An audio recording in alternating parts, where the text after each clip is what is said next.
Kalpasanti panakaiwaras ti cash relief assistance kadagiti tricycle driver iti Rion, Cordillera. Maramnamamet ti panakaiwaras ti 5,000 pesos nga assistance kadagiti public utility jeepney mangrugi inton May 4. At the report ni Jezreel K. Lapisar.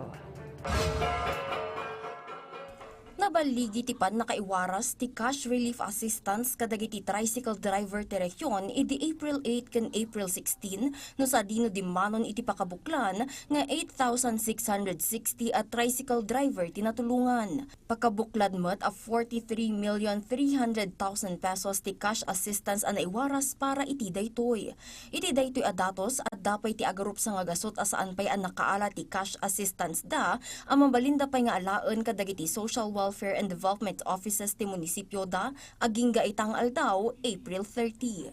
Manamnama met ti pan nakaiwaras ti cash relief assistance dagiti public utility jeepney drivers iti Region. Inton May 4 ti payout kadagiti PUJ driver ti syudad ti Baguio iti Baguio Convention Center.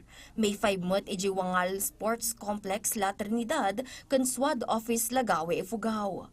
May 7 met iti SWAD Office Bangged Abra, TESDA Gymnasium Tabuk City Kalinga ken Provincial Multipurpose Building Bontoc Mountain Province. Kasapulan nga agturong dagiti driver iti payout area sakbay iti alas 8 ti agsapa, bit-bit dagiti valid driver's license da asaan pay nga expired. Photocopy ti valid driver's license, kastamot iti ballpen nga aramaten da. Ang target natin dito ay mga jeepney drivers. So ngayon, so the list came from the LTFRB. So the assumption is sila yung legitimate na drivers na nakaprangkisa doon sa prangkisa ng kanilang jeepney. They need to check with the LTFRB kasi yun nga, nandun ang registration ng ating jeepney drivers, no? Kasi galing nga sa LTFRB yung listahan. Target da ang mawarasan ti 6,670 jeepney driver iti Region. At damot ti maisagana a help desk kadagiti payout venue tapno masungbatan dagiti sa ludsod dagiti driver nang runa dagiti awanan tinagan na iti listaan. Kung hindi maganda yung pakiramdam natin, huwag na tayong pumunta sa payout area.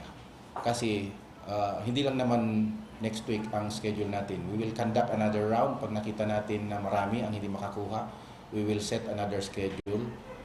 Pero kung paisa-isa, pwede namang pumunta sa ating opisina para makuha yun. Panggap mo ti ahensya nga ipaayan iti cash relief assistance dagiti taxi driver, TNVS ken delivery riders.